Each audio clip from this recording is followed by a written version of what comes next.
The conference room at Quantum Defense Solutions fell silent as Michael Thompson finished his presentation. 20 pairs of eyes darted between him and me, waiting to see how I'd react to his latest attempt to diminish my work. I kept my expression neutral, fingers quietly typing notes on my laptop. Notes that would prove very interesting to the Pentagon's review committee on Monday. My name is Dr. Sarah Martinez, and this is the story of how my boss's attempt to steal credit for my work ended up changing the future of military technology, just not in the way he expected. As I was saying, Michael continued, his $3,000 suit barely containing his ego. My innovative approach to quantum encryption will revolutionize military communications. The Pentagon clearly agrees, which is why we're finalizing the contract next week. He clicked to the next slide, showing complex quantum algorithms that I had developed over the past 2 years. My algorithms, my innovations, my work. Of course, he added with a smirk in my direction, some team members insisted on pursuing alternative approaches, outdated methodologies. Sometimes people with theoretical backgrounds don't understand real-world applications. A few of my colleagues shifted uncomfortably in their seats. They knew he was referring to my background in theoretical physics and my obsession with pure mathematical modeling, approaches he had repeatedly dismissed as impractical. What Michael didn't know, what none of them knew, was exactly who I was before joining Quantum Defense Solutions 3 years ago. I let my mind drift back to that first interview. I had deliberately downplayed my credentials, mentioning only my PhD in theoretical physics from MIT, not the decade I spent as a classified research lead at Los Alamos National Laboratory. Not the patents under different project names, not the papers published under pseudonyms. We need practical solutions, Michael had said during that interview, barely glancing at my resume. Not academic theories. I had nodded, accepted the lower-level position, and started working. I had my reasons for keeping a low profile, reasons that would become very clear to everyone on Monday. The truth was, I had chosen Quantum Defense Solutions very carefully. Their work in quantum encryption was promising but flawed. They had the resources and connections to develop something revolutionary, but they were missing crucial theoretical foundations. Foundations I had spent years developing in classified government labs. For 2 years, I worked quietly, introducing my ideas as suggestions and theoretical possibilities. I wrote detailed documentation of every development, every breakthrough, every line of code. Most importantly, I documented every time Michael dismissed my work publicly, only to later incorporate my theoretical solutions into his presentations. Thanks to my leadership, Michael was saying now, gesturing at the complex equations on the screen, we're weeks away from securing a $50 million defense contract. This will put Quantum Defense Solutions at the forefront of military communication security. I typed another note, 11:47 a.m. Thompson claims direct credit for quantum entanglement protocol design.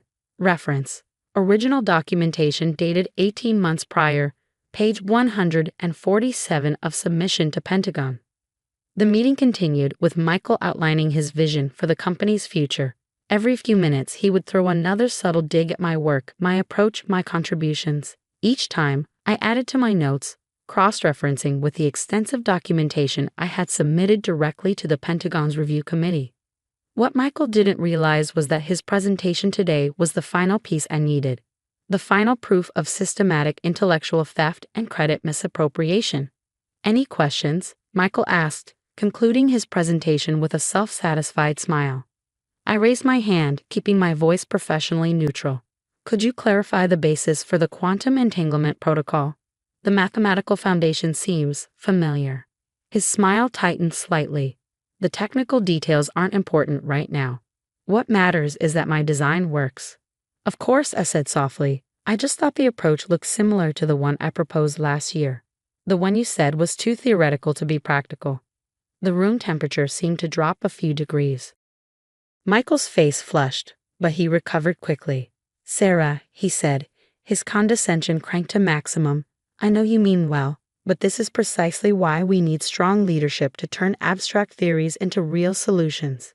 Not everyone understands the complexity of military contracts."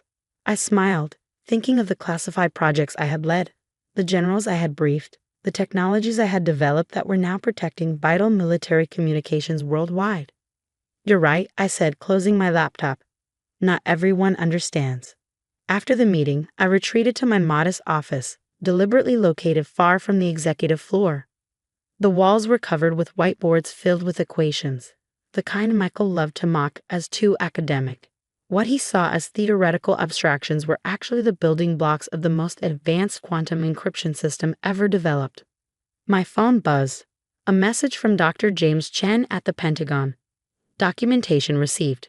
Everything in place for Monday's review. They won't know what hit them. I looked at the time. 72 hours until the Pentagon's review committee would arrive. 72 hours until Michael's carefully constructed facade would crumble. Linda from HR stopped by my office, concern evident on her face. "Sarah, I heard what happened in the meeting. Michael shouldn't speak to you that way. Maybe I could set up a mediation." I shook my head, smiling. "Don't worry about it, Linda. Everything will sort itself out on Monday." "What happens Monday?" she asked. "The Pentagon's review committee is coming to evaluate the quantum encryption system," I said. "It should be enlightening." After Linda left, I pulled up the complete documentation of my work. Over 500 pages of detailed technical specifications, mathematical proofs, and development histories. Everything meticulously dated, witnessed, and authenticated. 2 years of careful preparation leading to this moment. I thought about Michael's smugness, his casual dismissal of my expertise, his systematic appropriation of my work. In 3 days, he would learn what it means to underestimate the wrong person. Because what he didn't know, what none of them knew, was that the Pentagon hadn't chosen Quantum Defense Solutions because of Michael's leadership. They had chosen us because someone at Los Alamos had recognized my work. Someone had seen my fingerprints all over the quantum encryption protocols and had alerted the right people. The defense contract wasn't a certainty, it was contingent on proving the source and validity of the theoretical foundations.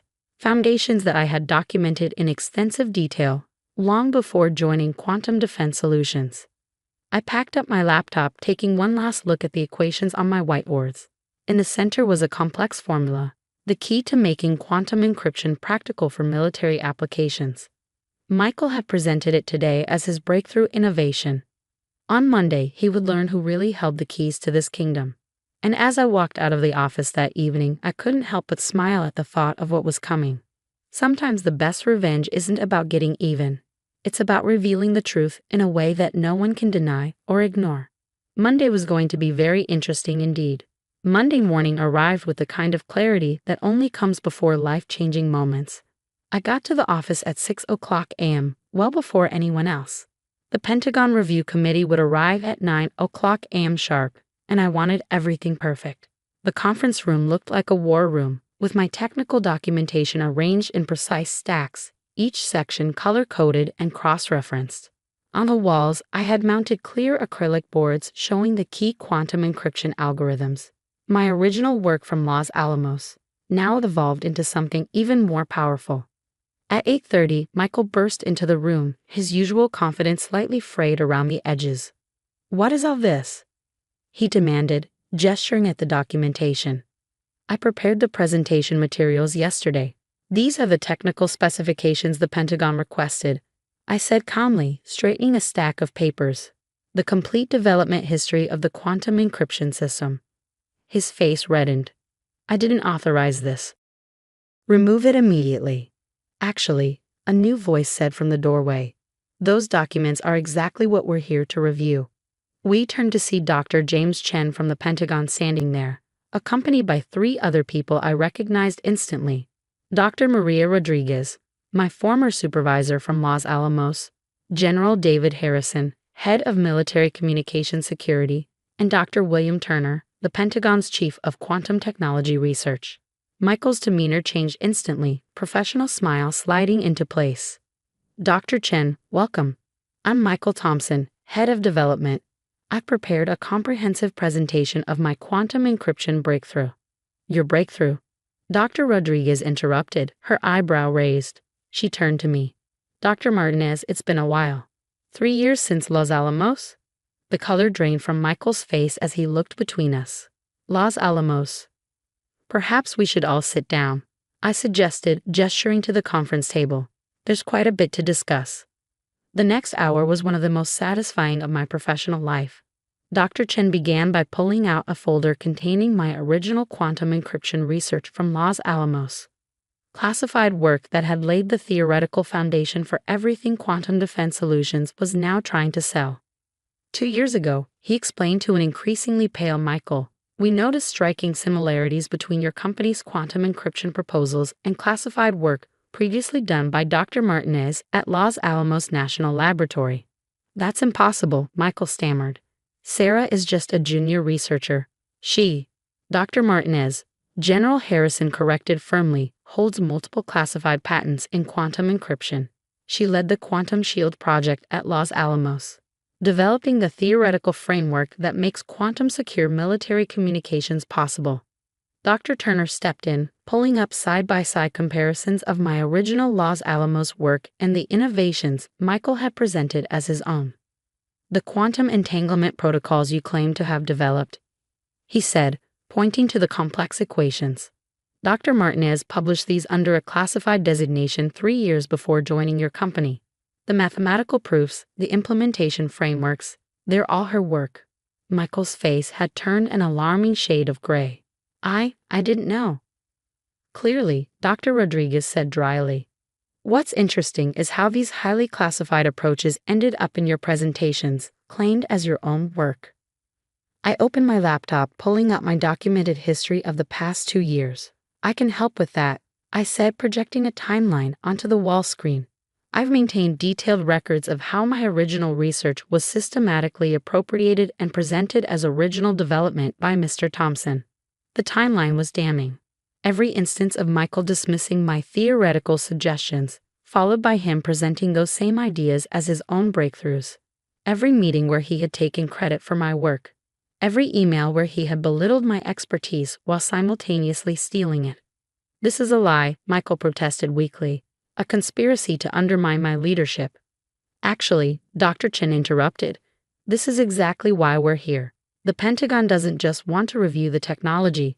We need to verify its legitimate development history before proceeding with any contracts. General Harrison leaned forward, his voice carrying the weight of decades of military authority. Mr. Thompson, do you understand the severity of presenting classified military technology as your own work? Of attempting to sell security systems based on stolen research? Michael's professional facade cracked completely. I never meant. Sarah, tell them. Dr. Martinez, Dr. Rodriguez corrected again, has already told us everything we need to know. Her documentation is extensive and verified. The next few hours were a blur of technical reviews, legal discussions, and strategic planning.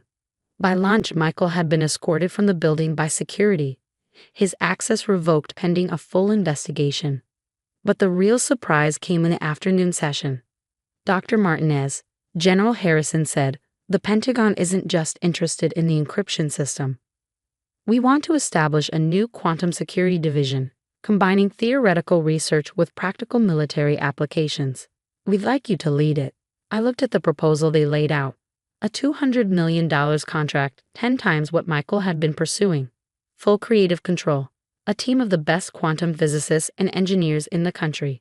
You can stay here at Quantum Defense Solutions if you wish, Dr. Chen added, but as Chief Technology Officer, reporting directly to the board. Or we can help you establish your own company under the defense contract. I thought about the past 2 years, the subtle dismissals, the stolen credit, the professional undermining. Then I thought about the work itself, the breakthroughs still waiting to be made. I'll stay, I decided. This company has good people, good resources. They just needed the right leadership. By the end of the day, everything had changed. The board had convened an emergency session, appointing me as CTO after accepting Michael's immediate resignation. The Pentagon contract was being redrafted, with my name and role prominently featured. As I packed up my office to move to the executive floor, Linda from HR stopped by again. So that's what you meant about Monday, she said, shaking her head in amazement. You knew all along. I smiled, picking up a framed photo of my Los Alamos team. Sometimes the best way to prove your worth isn't by shouting about it. It's by letting others reveal their true character through their actions. The next few weeks were intense but satisfying. The story of Michael's downfall and my revelation spread through the defense technology industry like wildfire. The same executives who had dismissed my theoretical approach now sought my advice on quantum security implementations. 3 months later, I stood in the same conference room where Michael had once mocked my expertise. The walls now displayed the patents and awards I had kept hidden for so long. Around the table sat my new team, brilliant scientists and engineers who shared my vision for the future of quantum security. The fundamental breakthrough, I explained to a room full of engaged faces, isn't just in the quantum encryption itself. It's in understanding that theoretical foundations and practical applications aren't opposing forces. They're essential partners in innovation. As I outlined our next phase of development, I thought about Michael, now facing federal investigations for his attempted appropriation of classified technology. He had been so focused on taking credit that he never stopped to understand what he was stealing. The Quantum Security Division flourished under my leadership, expanding beyond military applications into revolutionary new areas of secure communication. The theories Michael had dismissed as impractical became the backbone of a new generation of defense technology. Sometimes at night, working late in my new office, I look at the complex equations on my whiteboard and smile, remembering Michael's dismissive comments about theoretical abstractions. The same theories are now protecting vital military communications worldwide, saving lives and securing nations. Because sometimes the best revenge isn't about destroying your opponents. It's about building something so significant that their attempts to diminish you become footnotes in your story of success. And as I review proposals for our next quantum security breakthrough, I think about all the other hidden experts out there, quietly changing the world while others take credit for their work. My door is always open to them now, and my first question in every interview is never about credentials or experience. Instead, I ask, what theories do you believe in that others have dismissed? Because I've learned that the most revolutionary innovations often come from those who were told their ideas were too theoretical, too academic, too impractical. And sometimes, the person they try to dismiss as impractical turns out to be the one who revolutionizes an entire industry. That's not just theory, that's a proven fact.